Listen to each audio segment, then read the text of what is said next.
On two. Ready? Hey.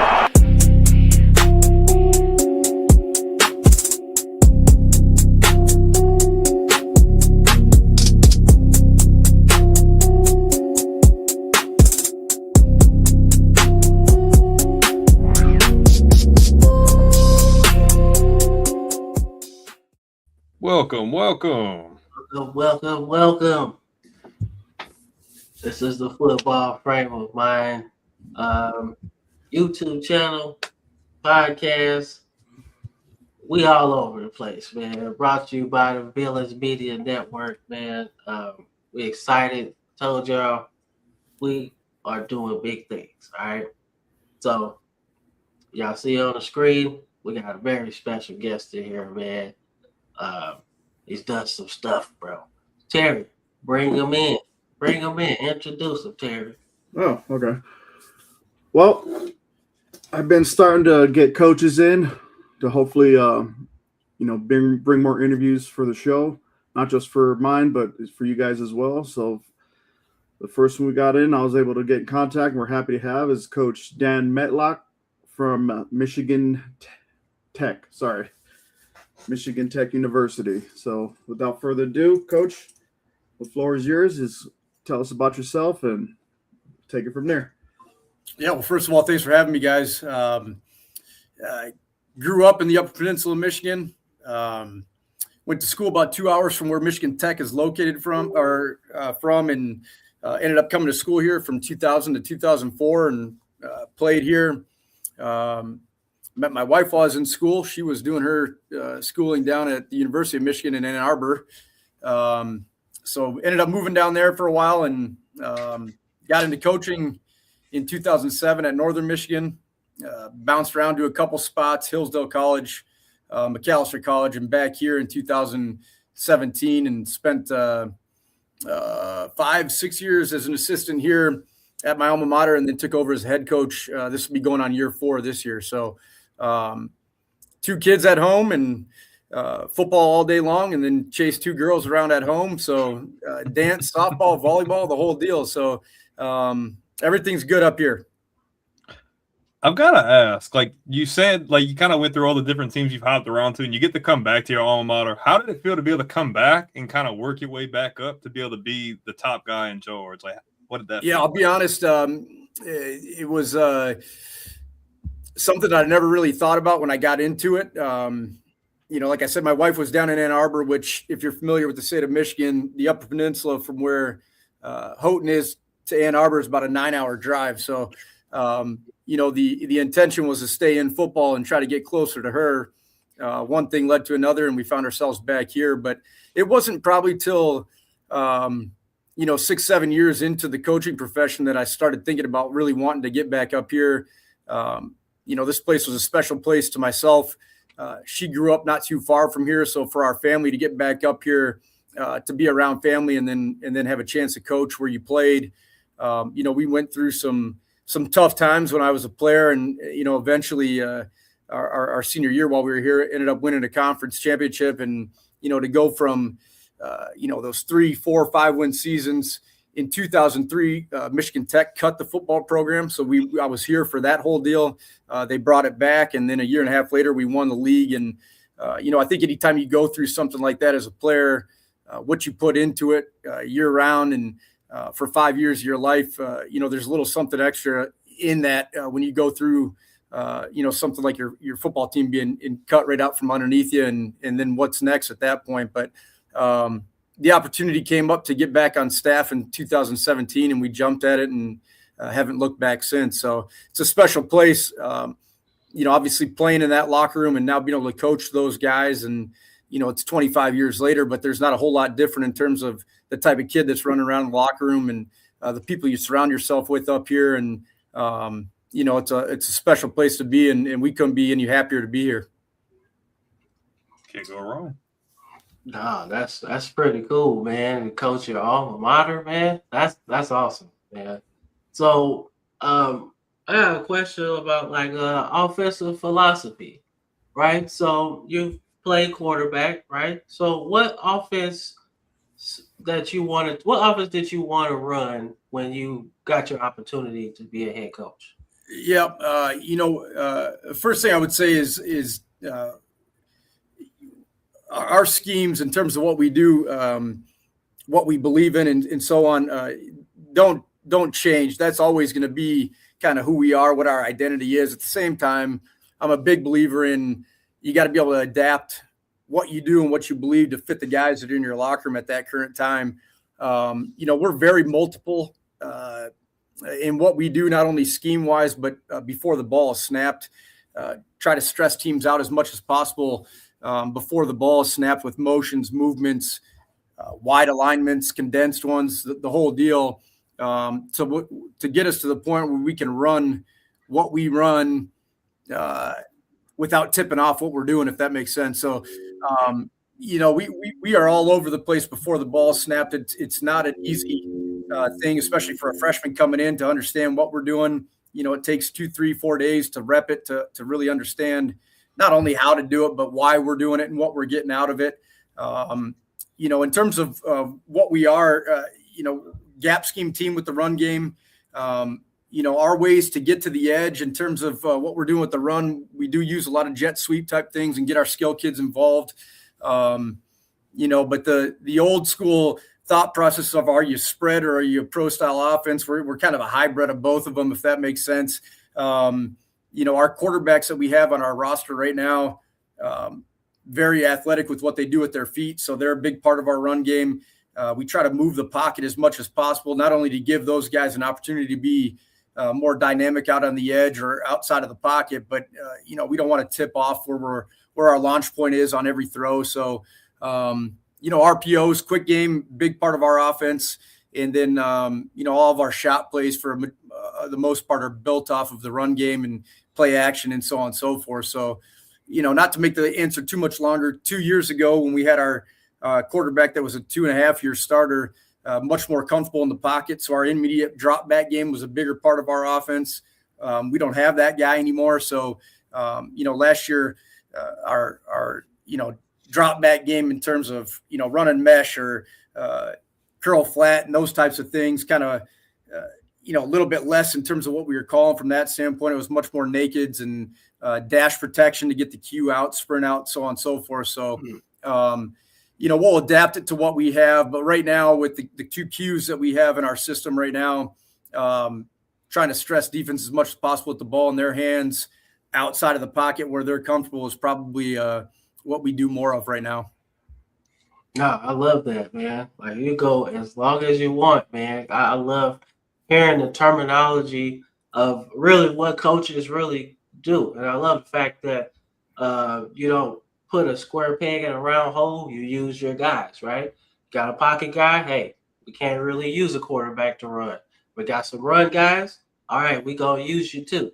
I love that part of it. Yeah, it's been good. Obviously, at that point, then you're trying to limit how much those guys have the football in their hands because the cue is a pretty important piece. So, we ran into the injury bug a little bit last year, and thankfully we had another guy on the roster that was capable of coming in and running the exact same game plan. We didn't have to switch things up. They're both dynamic with their feet, so it helped. But obviously, you got to be careful with how much you're putting that guy in jeopardy as well.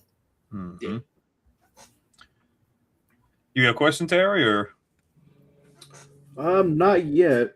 I'm thinking of one, but no worries. I kind of have like a 2-part question here. So, like, especially with the landscape of college football, it's a lot different than what it was like 10, 15 years ago. So, like, kind of a 2-parter. Like, when you're out there recruiting and you're going through your players and things like that, is there like a certain like vibe or mentality or mindset you're looking for in a player? And also, like, especially with the age of NIL, and I know we're not talking about big Power 5 schools, but like, has that affected how you recruit players and things like that? Sure. Don't let me forget about that agent part. I got an answer for that if I get too long-winded here. But right from the get-go with what we're doing with our recruiting, whether we're talking high school kids, portal guys, whatever it might be, Michigan Tech is a very high academic institution, so I'll start there. Our recruiting pool, some think of as a negative. We think of it as a positive. Our recruiting pool significantly shrunk compared to what the rest of the teams in our league can recruit just because of what you have to have academically to get in the door. So it starts there with, high character kids that not only have the grades to get in the door, but want to attack those academic rigors while they're here. It's one thing to get yourself into Michigan Tech, but it is a battle every single day in the classroom to get to that point with what that degree is going to do for you at the end of the day. So our guys work their butts off here. When we go out on the road, we're looking for guys that want the hard way, not just to get by. That's not going to work here. So, I think a lot of times when you find those type of kids that the mindset is what it is, where I want that challenge, it not only happens in the classroom, but it spills over onto the football field. They take care of their business socially. We don't deal with a whole lot of headaches outside of the program on a Saturday night or whatever it might be. So we're very fortunate from that standpoint. At the same time, it's challenging. We're in a unique location up in the Upper Peninsula of Michigan, so it's pretty remote for the type of kids that we're recruiting. So you're talking about teams like Ferris State and Grand Valley, Saginaw Valley, the top teams in Division II football. You got to go out and find guys that can compete on Saturdays for conference championships, at the same time can handle the academic rigors Monday through Friday, and then are all right being, most of them 8-9 hours away from home. We got 10 kids on our roster from the state of Arizona. We just had guys down in Texas recruiting down there. So, I mean, with what the internet's doing now and so on and so forth, our reach is a little bit more than what it used to be. And, whether you're recruiting a guy from right here in Houghton or somebody down there in Dallas, Texas, there's guys from Michigan Tech everywhere. We just got to find the right guys that want to be in this type of setting and so on and so forth that makes sense for us. And, that's the challenge. But with the way that college football is now, with the portal, the agents that you talked about, we're dealing with it just like everybody else. Our season wasn't 2 days over last year, and, the street agents are DMing some of our top guys, trying to talk them into going into the portal and going to get paid here or there, whatever it is. Thankfully, we were able to keep those guys in-house, understand the value of what the education is. On top of that, love our culture that we have built in the locker room and understand what the trajectory of our program is going on right now. And, those guys know that they can achieve what they want, even if we're just talking about football, from right here in what we feel like is the best league in Division II football. If you're good enough, the next couple leagues, whether it be the NFL, the UFL, the CFL, are going to find guys right from here. So you don't have to go to a deep program to get those experiences. At the end of the day, we'd all love to get a bag dropped off on our porch. I get that. But the education that they're going to get from a place like Michigan Tech is setting them up for the next 50. It's not a quick, flash in the pan, $30,000 or whatever it might be to go to a group of 4 or a group of 5, or an FCS program. And, our guys understand that, want to be here. And thankfully right now we haven't had any issues with losing guys to that right now. So when it comes to recruiting kids that have representation, we try not to do it. If I've got to go through an agent to talk to a college kid or a high school kid, probably not a fit for Michigan Tech. So if I can't talk to the kid, his high school coach, his parents, people that truly know who he is and what he's about, an agent's not going to help me out with that part of it. So we typically don't deal with it on that end. That's got to be an immediate turnoff, I feel like, because it's like I already feel like I'm going to have to deal with something that I really just – because we just want to get straight the ball. We want to just focus on the product in the field and getting everybody in the same mindset, same chemistry, all that. So I've got to imagine that's got to be like a head scratcher. Like, come on, man.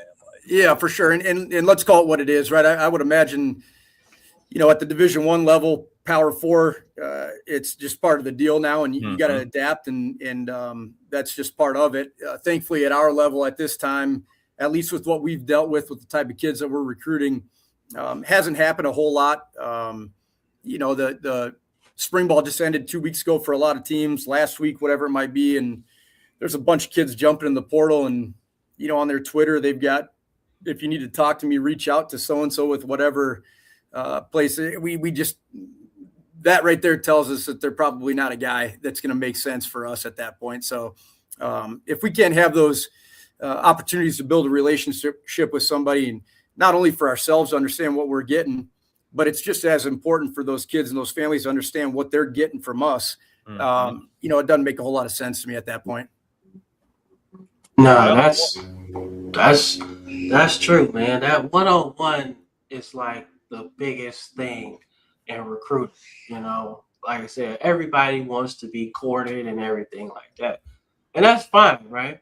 But at the same time, like being able to talk to a coach that's going to be coaching you for a while, or at a school that you're going to be at for a while, right? Understanding that, I feel like that's the biggest thing that's missing now, right? Absolutely. I've seen people go 3, sometimes 4 schools in their whole college career. I'm like, well, if you're really good, where your number gonna be retired at? Where Mhm. can you go back to? You know what I'm Yeah. saying? Where can the kids and the alumni that came before you or after you, where can they celebrate you, right? I just think those things are important to me in terms of like the collegiate sport. Anyway, I like seeing people come back to their alma mater, man. Like even if some crazy stuff happened, but they still went to school there, right? And then Yeah. people love them, right?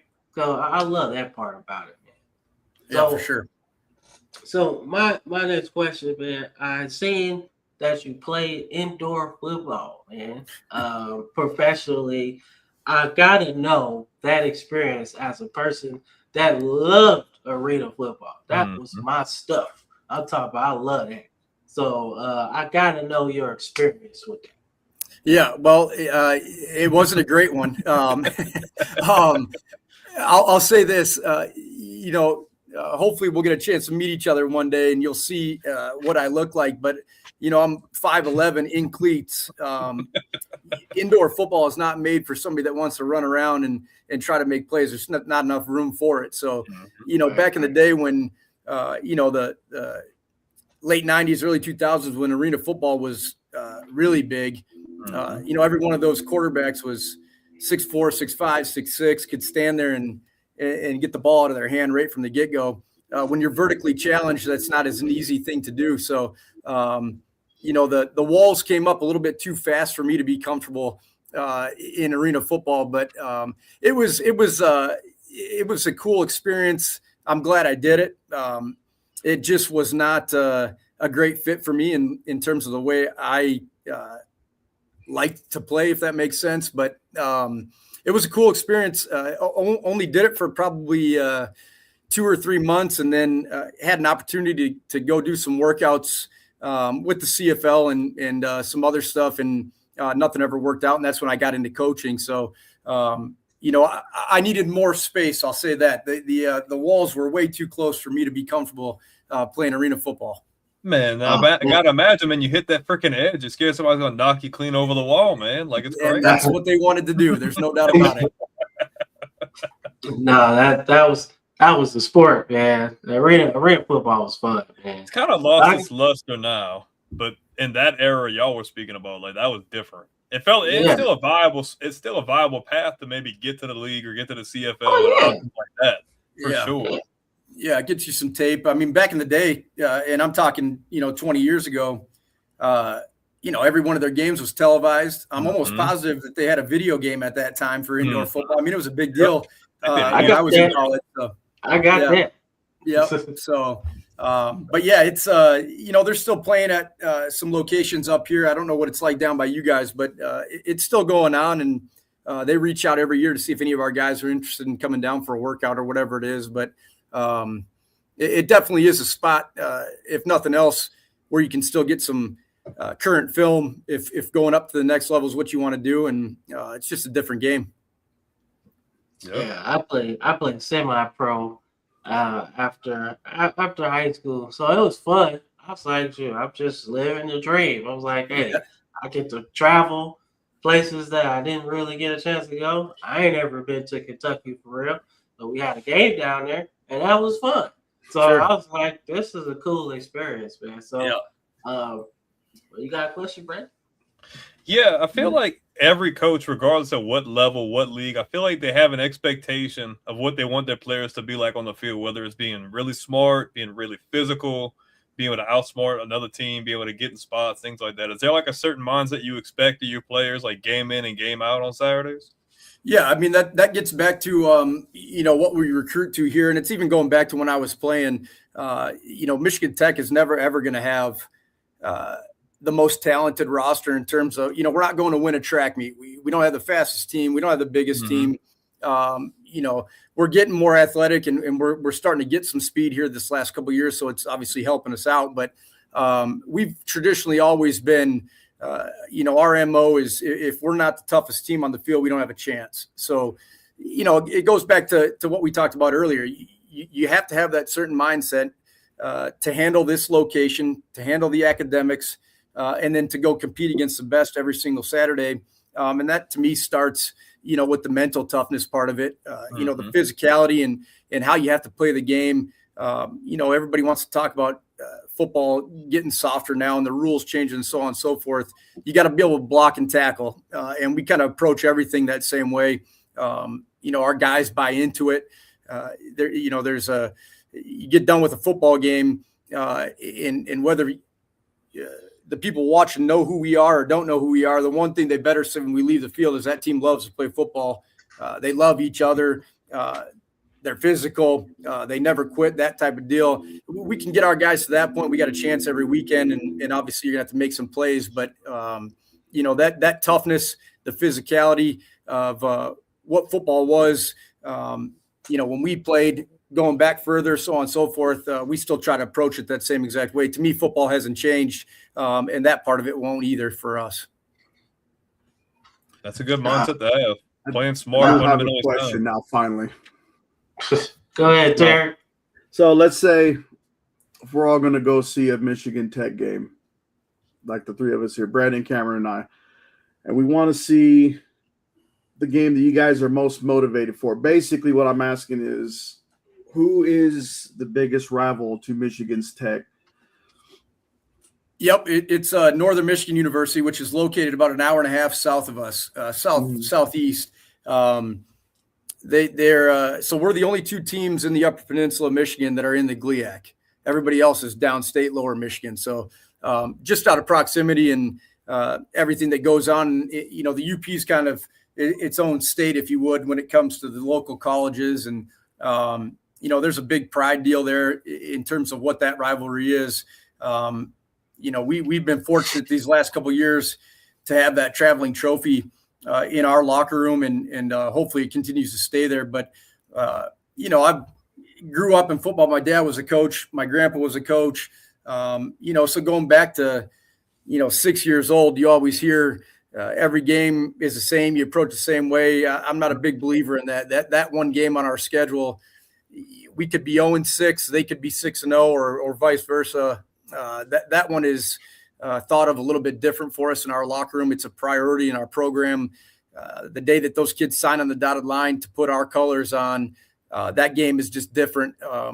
Always will be as long as I'm sitting here. And again, you throw the records out like any rivalry when it gets to that point. But, we're playing for the entire Upper Peninsula at that point, which to people from around here is a big deal. And, you get your bragging rights, and it's a pride thing. We've been fortunate to have it for 15, 16 years in a row now. And hopefully next year it's going to be whatever that next number is. But our guys do not take that one for granted, regardless of what the streak is right now. When I got recruited here in 1999, Tech hadn't beat Northern in almost 50 years. They didn't play every single year. But, for myself, I grew up 20 minutes from Northern Michigan. That's all I knew in terms of Division II college football at that point, because it was close enough. That's where we would go to games. But, when I chose Michigan Tech at that point, it had been forever since Tech had beat Northern. And the last 25 years, that rivalry's kind of been in our favor. And I hope that it stays that way. That's cool. That's cool. Gotta love the urgency. Head out, guys. Thank you, Coach. We'll keep in contact after this, so you guys enjoy the rest of your show, and I'm gonna get ready for mine. So, yes, sir. Very good. Appreciate it. Keep going, brother. All right, Terry. Right on. Shoot. All right. So my next question is, so I was checking out your win-loss record, right? And I've seen a steady improvement every year, right? So my question is, for 2026, what takes your team to the next level? Like, what's your take on the next level? Yeah, it's obviously keeping things moving forward and trying to get over that hurdle with the top teams in our league is what is the conversation in our locker room, every day in our off-season workouts. I think if you go back and watch our film from the last couple of years, the one thing that sticks out to me is when we play those top 2 or 3 teams in our league, you look at our scores, and our offensive output is just not good enough to be able to go beat those top teams in our league. And I'm talking about, Ferris State, who's won the last four national championship, 4 out of 5 national championships. And, Grand Valley is, everybody knows them, but, we've got to be more consistent against those top teams and execute what we're doing at a higher level to be able to beat those teams. You can't go, last year we played Ferris and we had 5 turnovers in the very first half. At that point, it's still a 21-3 game. So we're not, out of it by any means. But at that point, you give a team like that 5 free opportunities and 2 or 3 of them are on the plus side of the field for them. You've got no chance, So our deal going into 26, we've got a bunch of returners coming back. Our quarterback will be a second-year starter. The backup had played significant minutes last year, most of the O-line, the whole deal. So defensively, we got almost everything back. So, our thing this whole offseason is the complacency cannot set in. Our guys got to understand where we are, where we're trying to go, and get it to that next level with what we're doing with our workouts and their approach mentally and so on and so forth. And, finding a way to make those little details matter on Saturday, whether it be taking care of the football, being better tacklers in open space, whatever it is. But, we've done a nice job in terms of our team-led locker room. Our players have done a nice job of kind of taking that over these last couple of years and getting that to where it's at currently. And then as coaches, what do we do well? What do we do? We need work at. What do we need to throw out? That kind of self-scout stuff is happening currently and has been since spring ball has been going. And we got to fine tune those things to be able to hit the ground running because our schedule is not going to be easy this upcoming fall. So, you're 7-4 the last 2 years. How do you get over that next hurdle? And, it's the approach that we take every single day to get those guys to understand it. I truly believe that winning is a learned habit.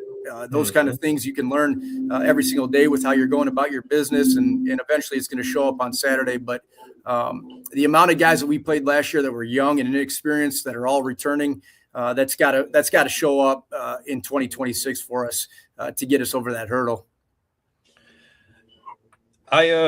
That's a good thing to have. I feel like when you have a bunch of guys who have to jump in young like that, you're throwing them in the water and they have to figure it out. They're either going to sink or swim. And I've got to imagine coming into this year, you're like, well, that's valuable experience you're getting to carry over. When you look at your team as a whole, is there a position group you feel like is the strongest, whether it be on offense or defense, that you feel like is really going to be like a strong piece of your team? Yeah, I think there's a couple spots. Our defensive line, our offensive line is finally getting to the point where, they're the leading the way on our side of the football with the offense. And I think anytime you're built inside out, that gives you a chance in most games. Our skill group in terms of the wide receivers is as talented as it's been since, going back to even when I was playing in terms of the depth we have at that spot. It's probably where we're deepest. Our quarterback is if we can keep him healthy, an all league kind of guy. He's not there yet, but he's got those kind of, characteristics. So, we're in a good spot from that standpoint. Our issue here, and has been for a long time, and it's not just at Michigan Tech, a lot of D2 schools, but is just having that depth to where, the 11 starters on each side of the football aren't playing 80 snaps a game. We got to be able to have guys that can spell them, whether that be for 10 or 15 snaps or whatever it is.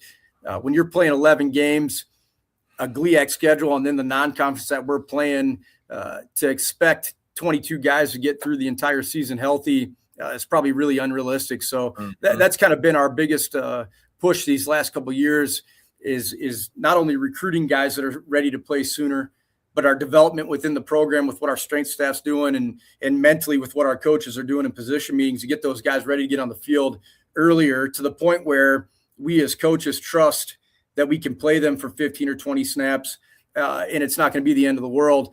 Like you're saying, I think anytime you can get a kid on the field earlier, get their feet wet, learning on the fly a lot of the times speeds up their process a little bit more than just hoping they get it done in spring ball when nothing really matters at that point. So we're getting closer, but that's where we need to take the next step for sure. I feel like having good depth is really the difference in you being able to get over the hump and win those big games, because when you have starters who are really tired or you have key injuries and some of those guys aren't necessarily there yet, I feel like that's the difference maker, and you be able to execute and be able to like cut back on mistakes and really take advantage of those opportunities, you know? There's no question. And when you're playing the top teams that I mentioned earlier, they're going through full hockey line changes with their D line every couple snaps, and that's the best way to do it. 100%. And when you're forced a lot of times to keep the same guys on the field and they're seeing fresh bodies over and over and over again, it takes a toll on you at that point. Mm-hmm. Yeah. So I wanted to talk about your career as a quarterback for Michigan Tech. I was looking at kind of the bio, and you set a lot of records that still stand at the school. So I would love to know, one, like how does that feel to see your name up there on the record books, and then the players that come in and be like, man, I can break your records. And you'd be like, no, you can't. Like, how does that banter go when you see that? So to me, the most fun part of the day is, so I coach the quarterbacks as well in terms of positions, those 45 to an hour meetings every day, when you can be a position coach rather than the head coach and go back to like it was when you're in the locker room and talk some trash and have those deals. That's the best part of the day to me. But going back to it, I was very fortunate when I came here.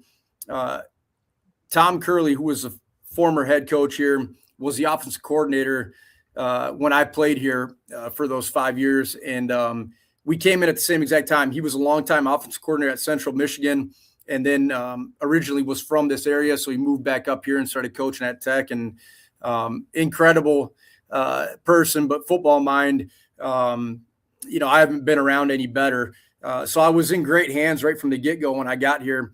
Played for my dad in high school, had a great relationship with him. So I felt like, from a mechanic standpoint of playing the position, being around the game my whole life, had a fairly good understanding. But, you come out of high school and get into the college level, it's a completely different deal. There's, a whole bunch that you do not know until you get behind center and start seeing live bullets. So it took a little bit in terms of my maturation process when I started playing the position to get to where we were.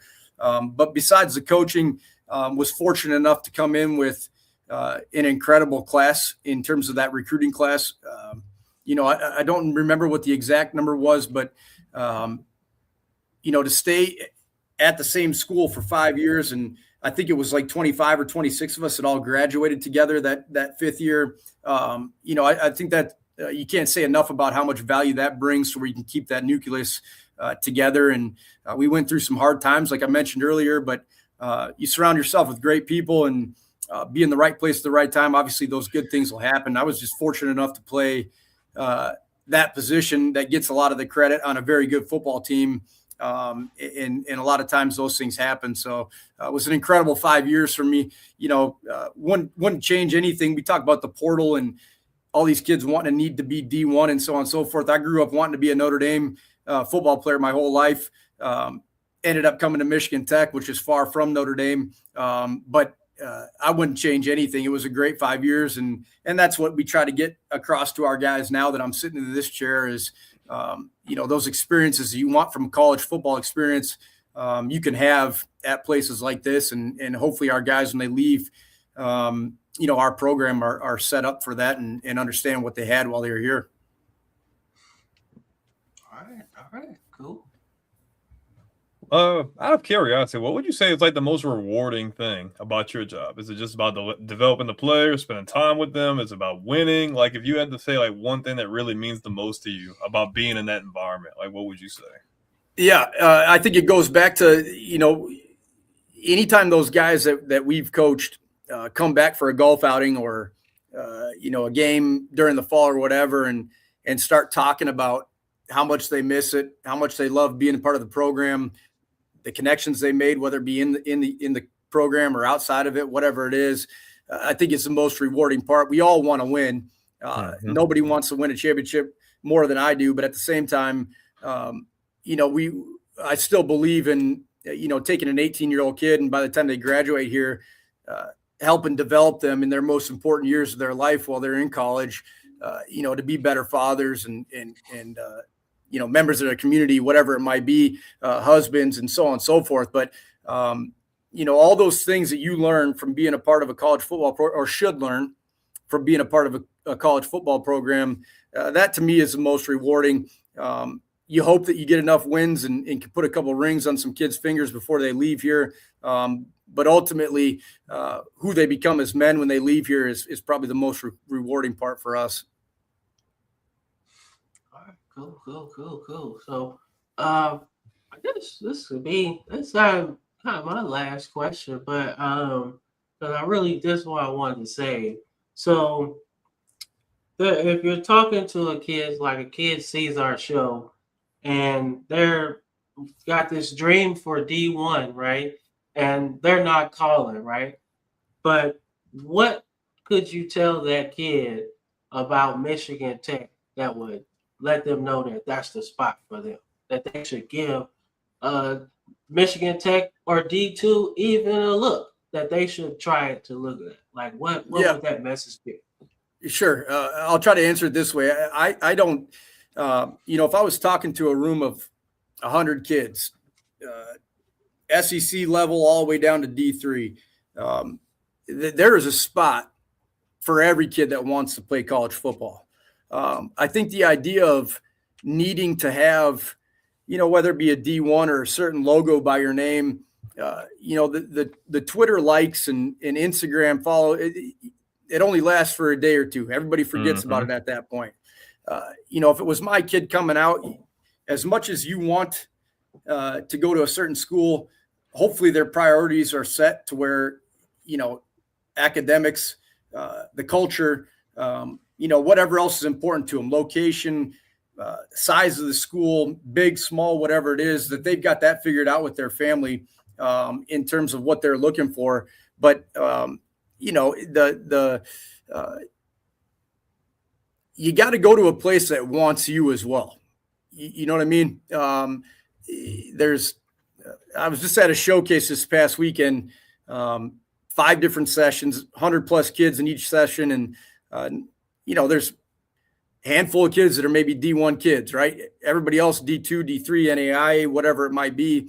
But the idea that everybody has to be a certain thing or it's a failure, that's BS to me. I don't believe in that. There's high level football being played at every single level, and what's the right fit for that particular kid. They got to do their homework. The coaches need to do their homework on that particular kid and their family. But I think it starts with getting out a pad of paper. What are your priorities with what you're looking for?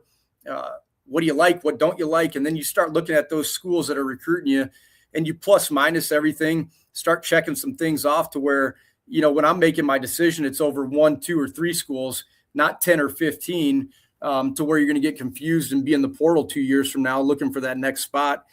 We try to be as upfront right from the get-go about what Michigan Tech is.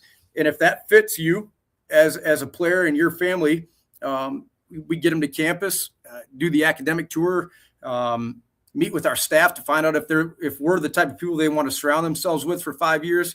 Because let's call it what it is. You're going to see your football coach in college a heck of a lot more than you're going to see your professor, right? So trusting who we are in the recruiting process, that we're giving you the facts to make the best decision for yourself, not telling you what you want to hear in the recruiting process. You got to be able to read between all that stuff. And unfortunately, at a lot of places, that's not the case, right? You're trying to get a kid signed and make your football team better. I understand it from that standpoint, but we want guys that want to be here to not only play football and get their education, but graduate in 4 or 5 years, not just be there on signing day to be part of our posting. And then it is what it is from there. So, we're as honest as we can be, share as much information as people want to know. We're in the part of the country that gets significantly more snow than a lot of other places. So if you're not a snow guy and can't handle being in the snow for 5 months out of the year, that's probably not the place for you. But we're not going to hide that from them either. It's the same thing with the academics. You're not going to come here and just sit in the back of the room and get by. You've got to want that challenge. And of course, when you play in the GLIAC, you can't hide on Saturdays either. So it takes a certain type of kid. But if you're looking for a high academic experience, wanting to play against the best of the best in Division II football, we've got that spot for you. Put me in, Coach. I'll play. Put me in, Coach. Out of curiosity, and I know every coach is different, mindset and mentality is different. Has there ever been an aspiration to coach in the league at all? Or does it just feel like a lot more rewarding just to be able to develop those kids and turn them into like young men, maybe to be able to make it to the next level? I don't, I've never had that opportunity in front of me to give you an exact answer of whether or not I would want to or not. But to me, college football is the best level that there is. My dad and grandpa both coached high school football for 40 years each, and understand the value of that, and can't give those guys enough credit. When you're at the high school level, right, you get what you get at most places. You're not recruiting anybody, and to go through that for 35 years, the ups and the downs, and dealing with high school kids, the what they went through and what I saw growing up was, that's just unbelievable respect for all high school coaches with what they do from that standpoint. But for our level, whether it be Division II, Division I, FCS, whatever, to me, that's as good as it gets. You still have guys that want to be coached, need to be developed as football players and men, and still need, help in terms of socially, whether that be with girlfriend problems or, missing home in that first 3 weeks of camp or whatever it is. I feel like at this level, you still have a chance to help guide those guys through things. I've never been in an NFL locker room or have coached at that level, so maybe there is some of that. But to me, you get to that professional level where it's a job. I think there's less of that. It's more of, you got a job to do. You're either going to get it done or you're not going to where I feel like we have more, at least here, of an influence on those guys in terms of what they become after their 5 years that they spend with us. So to me, that's too rewarding to give up that part at the college level. I think we kind of share that same sentiment. Like, obviously, everybody watches the NFL, but I feel like college football has just always had a different mystique to it. There's tradition, there's the environment, there's the history. Like, there's just so much. And obviously, with all the money and stuff involved, and maybe not as much in Division II, but just in general, obviously, things have changed a bit. But I still feel like college football just reigns supreme because it's just so much more that goes into it. And those guys just have so much more to play for compared to, like you said, it being a job, and I'm just here to get paid and do what I got to do. You know what I mean? Yeah, and to me, there's nothing more exciting than a college football Saturday. I get made fun of by the staff all the time because I would much rather watch Tuesday night action than an NFL game. I just love everything that it is about college. The fans, the bands, whatever it goes into it. But college football, to me, not even from a coaching standpoint, from a fan standpoint of being at it or watching on TV is just such a better I'm more into the college game than I am the NFL. Not that I don't watch the NFL, but if I had my choice, I'm watching Bowling Green versus Miami of Ohio before I'm watching the Tennessee Titans and Houston Texans, if that makes sense. No, I mean, I would agree with you wholeheartedly. Like, no doubt. No, I like that. I like that too, man. I love college, man. College is fun, man. I always find it just a really almost a invigorating experience, right? It's like you root for a team, or even if you don't root for a team, you just tell that everybody in the stadium is invested in the game. Nobody's on their phone, or Nobody's doing it. Everybody's watching the game, waiting to see what happens, man. So Of course. I Yep. love college football. Shoot, that's all I got, Brandon. I'm curious. I've paid attention to all different levels, but like we talk about the environment and these different places you play. Is there a place that like whether you play there regularly or wherever you go, they're like, man, like that's gonna be a real hostile environment, whether it's the crowd, whether it's the team. Like, is there one team on the schedule like, man, like that's gonna be a handful? Yeah, I mean, we get to go to a couple places that for our level are pretty good college football experiences. Hopefully none of the recruits are watching this when I give them credit for this, but Grand Valley State, their home atmosphere is incredible.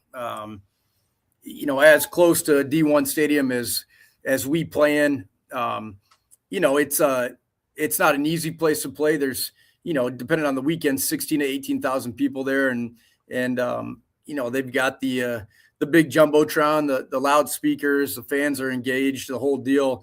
To where it could be a place where you don't want to go to.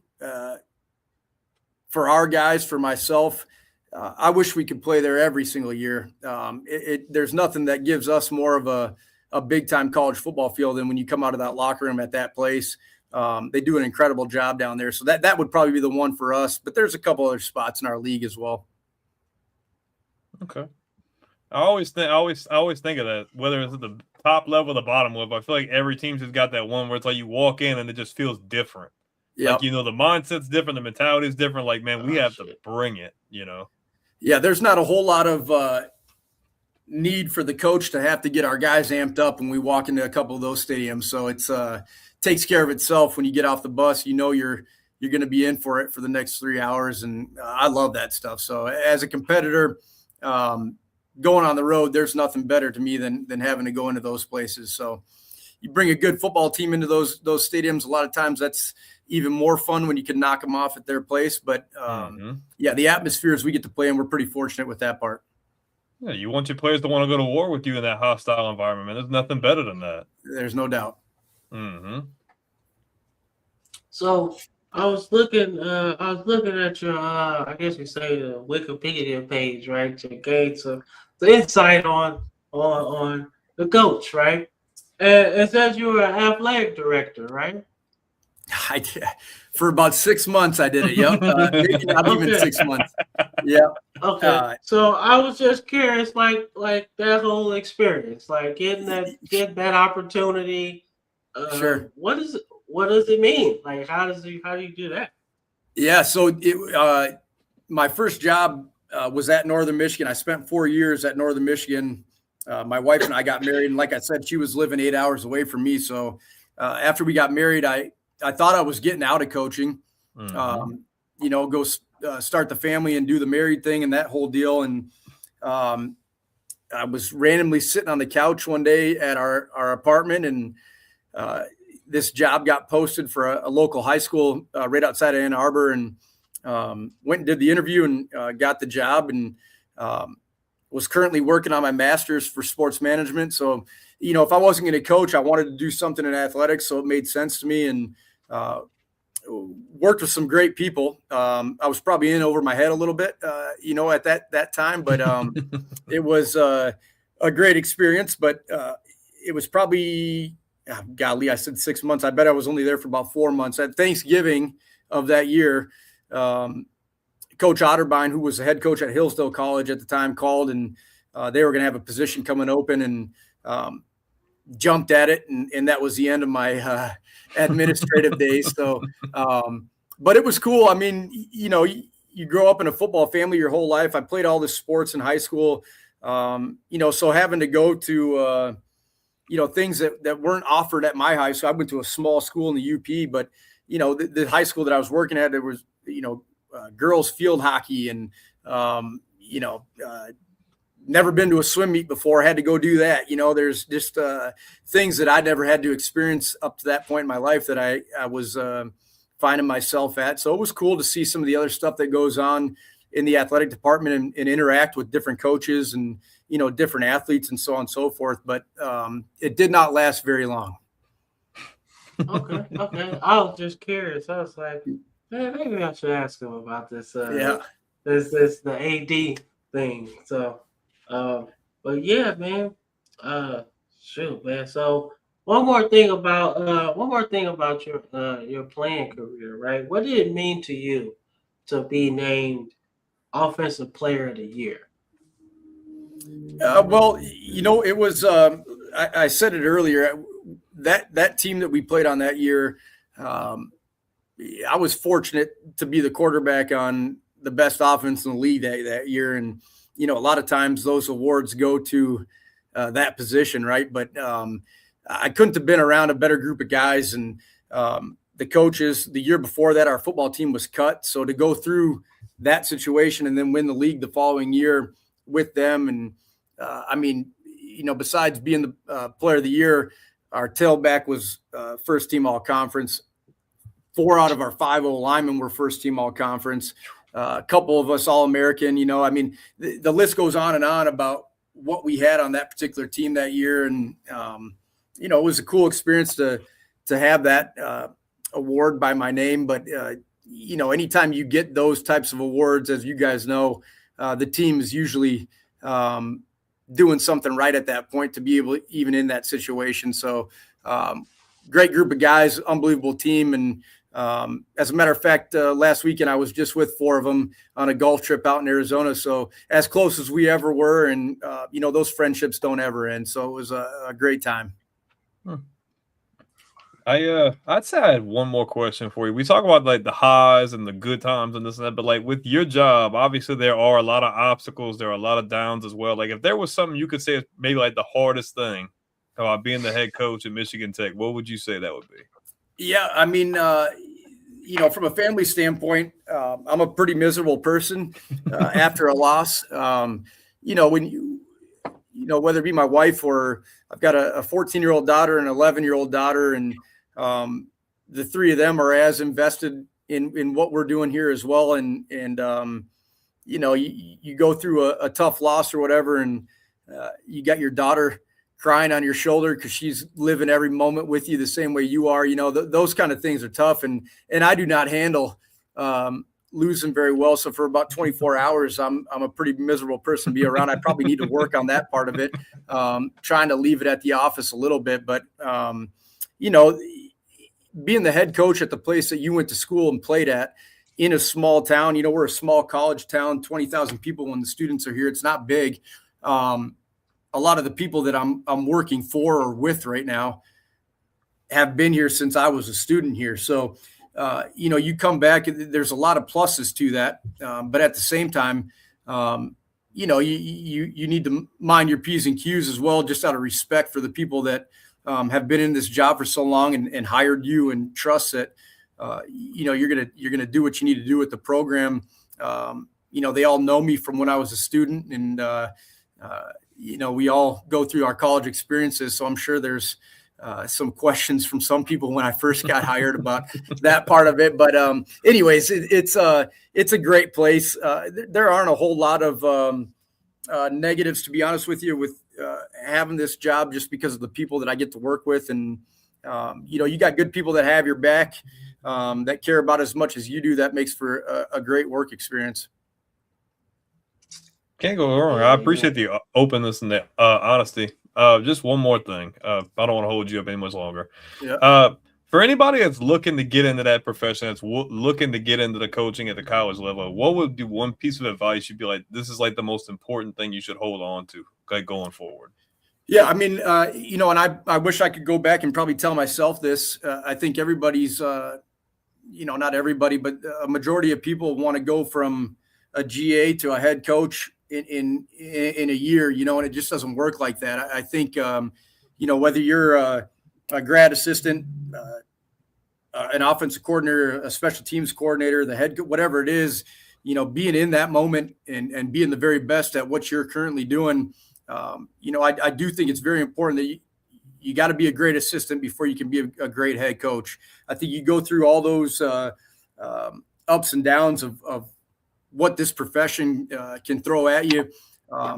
being in the moment of where you're at, regardless of what you might be getting paid or want to get paid or what your title is, whatever it is.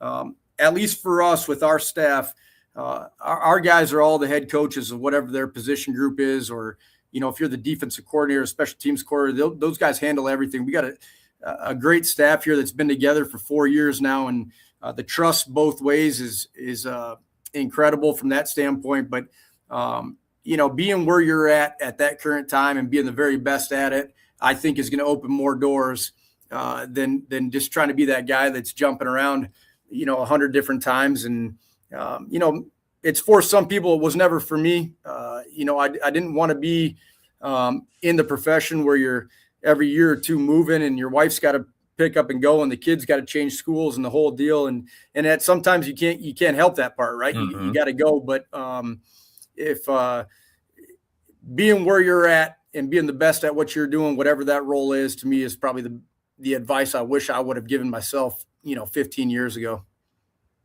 I like that. That's honest. That's as honest as you can be. Nah, yeah, I like that, man. Chill, man. But that's cool because, like I said, people don't understand the sacrifice that coaches go through, like day-to-day stuff. So that being open, that's the best thing.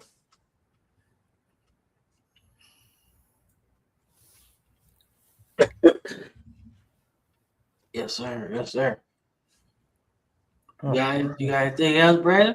I'm good. We really appreciate you taking this much time out of your day. I know you're a busy guy. You're always go, whether it be with the family or the program. So, we're very, very appreciative. It means a lot. Yeah, sure. I appreciate you guys reaching out and having me on. It was fun.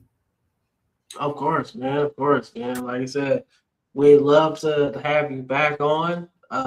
If your schedule permits, we would love to have that. Yeah, anytime. I believe I've got one of your guys' cell phones, but reach out whenever, and love to come back on. Okay, I can email you my my media phone number. I've got you. Not a problem at all. Yes, sir. Very good. It was a real pleasure. You as well. You guys have a good night. I appreciate you having me on. Thanks, Coach. Thank you, Coach. Okay, take care. Dude.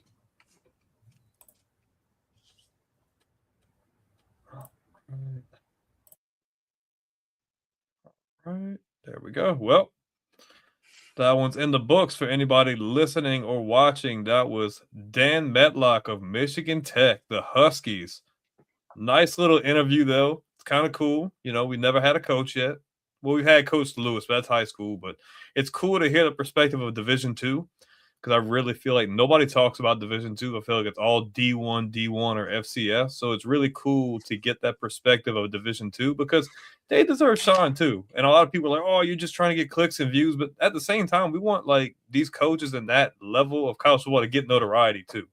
If us talking to some Division II coaches, which we have a bunch lined up for this month, if that gets them looks and gives them opportunities to get eyes on their program or possible recruits, we are all for that. We want to be able to give back to the game, give back to the community. And Coach Mettlach was nothing but professional and awesome to speak with. Oh, yeah, man. I enjoyed him for being open, transparent, man. And just got to talk to him about his career, too, man. Because I was reading all his bio and stuff.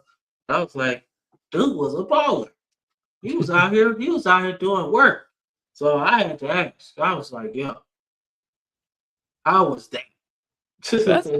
But that's a really cool perspective to be able to play there and be able to find your way Papa back OJ. there. To be able to play there and do what you did there, and for your path to find your way back there and not you're running the ship. I feel like that's a dream job, regardless if you're at a big school or not. Especially Division II is cool because it's such a tight-knit community.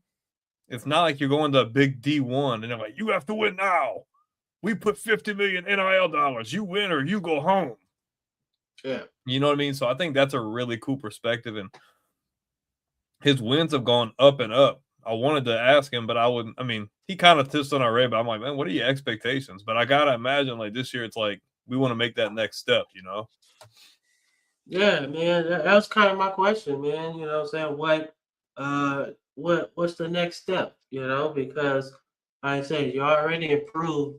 You got 5 wins your first year, and then back-to-back 7-win season. So what gets you over the hump? So I was kind of interested to hear what he said there, and it's cool because he knows that to beat Ferris State. I think he meant like he wanted to meet you one day. Oh man, of course, man, of course, most definitely, man. Like I said, we already got a trip in the works. We just gotta figure out when. Mm-hmm. But We're gonna do a big but old thing. It's gonna be fun. yeah, so like I said, I already got some recording equipment on Temu ready for All we need is a couple mics, camera, and that's it. Maybe a selfie stick. We've got, and for you guys that do like these kind of interviews, pretty much the entire month of May and maybe some of June, we're gonna be doing this a lot in the off season, and I like that because it doesn't feel like we have to rack our brain nearly as much. And it's cool because this is kind of the time of the year where these guys are available. If you do like these kind of videos, like interviews, if you want to come back next week, same place, same time, we're going to be having an interview with Central Washington's football head coach, Scott Power, live May 10th at 8:30 p.m. Eastern time. It's going to be a really fun time, man. If you like this kind of content, make sure to like the video, follow, and subscribe. And make sure to come check us out, man, with Scott Power. It's going to be a really cool time. But shout out to Coach Mettlach and good luck to the Huskies this year. Well, most definitely, man. I can't wait for the new interview though. That's gonna be nice. That's gonna be fun, man. So, but shout out to the homie Terry, man, for hooking us up, man. Uh, he's like our groundhog, man. He be on the go, and he Every don't day. get And like he don't be every swinging day. just for the small fish. He be swinging for the big ones too. So pay attention to social media. If you see a big name pop up, just know it's because of his doing. He's working. He's always on the go. For real. So we appreciate Terry and all of the Villains Media Network. But hey, see my camera froze a little bit. There we go. There you go. You had froze a little bit while we was talking. I was waiting for him to be like, what's going on with that? I was like, dude, I don't know. It's been on the fritz all day. For real. I'm like, dude, this is terrible. I went with the other Wi-Fi, went to this Wi-Fi. I was like, okay. Bro, you remember how bad we used to crash back in the day? Yeah. Oh my gosh, we used to like take turns. It was so bad. Yeah. I don't know how anybody watched. I don't know how anybody sat and watched. Like this. Shit, man. This one might be terrible. No, Because I think it would be good. Yours didn't start acting up until like well over like halfway through. Like it was like later on. So shoot, that's what you saw. On your end. On my end, it was like, dude, like I missed some of his words. I was like, this is terrible. in the beginning, when I first asked the question, I was scared because like my mic, like it was working, but I guess like the plug going into it was kind of scratchy. So I'm like, bro, I hope my freaking words don't come out goofy. He's gonna be like, what did you just say? Huh? Repeat that again. Like the fuck? What did I get myself into? Who are these guys? Like what? Yeah, guys. Thanks. I guess. I like that you I don't want to keep you guys on too much longer, but I like the fact that you kind of brought in like his indoor football league stuff because it's not the same anymore. But that's cool because you don't really get that kind of story that often with coaches. Like if they played before, you don't really hear like they get to play at that level. And at that time, the Arena League was still like pretty popular, like still pretty damn popular. I told you, man. I be doing my research, so I was like, hey, I'm gonna ask. Because at first, that's why I was telling you, I was like, well, I ain't got nothing else because that's literally all the questions I had up and down the thing. So I was like, well, fuck it. Let's just ask about that, And then I had seen he was an AD, and I was like, okay, let's ask about that. So Like he was candid about it. He was actually laughing. So I thought that was cool. He's like, well, it wasn't that much of experience. I was like, but it still counts. So I was like, hell yeah. So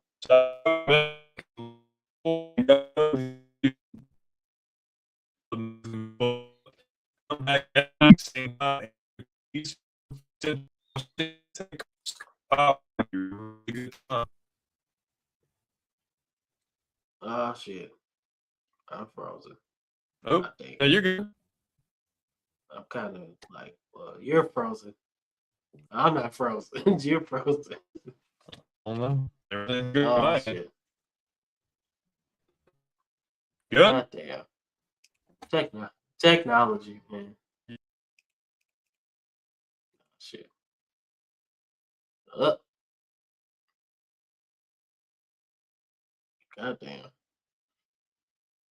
Well, it looks like it's just me right now.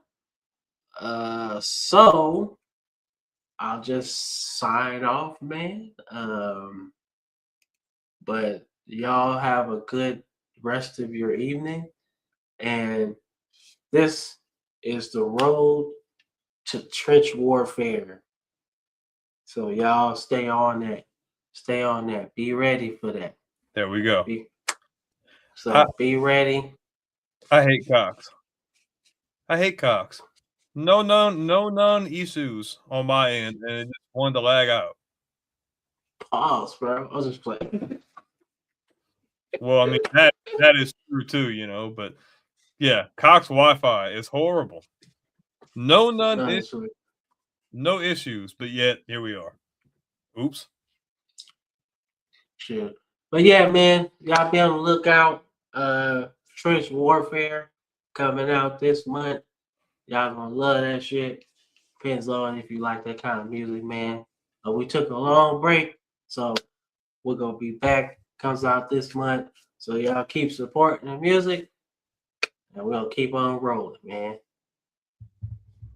Shoot, Yes, sir. But all right, man. We'll see y'all on the next one, man. Peace. Peace.